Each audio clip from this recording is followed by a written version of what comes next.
กล่องดาวเทียมสีทองอ่ะตัวนี้จะมีการ์ดเสียบอยู่ข้างหลังตัวนี้จะมีซ่องทั้งหมดนี่136ซ่องเป็นกล่องที่บ่ต้องเสียรายเดือนรายปีแล้ว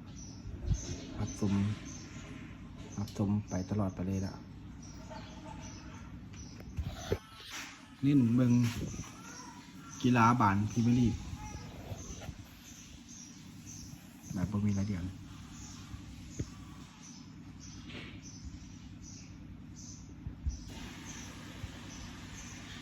ตอนนี้เรากำลังจูนซ่องเข้าไปจูนซ่องให้มันอัปเดต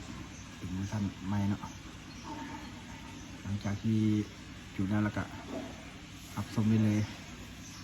เพราะว่าจะเป็นบานพรีเมียร์ลีกสำหรับกล้องอันของลาวเสร็จแล้วจะเป็นกล้องยี่ห้อนี้เนาะที่ว่าจะคมชัดกันมัวเพราะว่าเป็นไซบอร์ดรุ่นดี CPU ตัวดีนะครับจะคมชัดดีกันมัวเป็นซ่องบาทบอลหัว NBA ซ่องข่าวต่างประเทศหรือว่าได้หลายซ่อง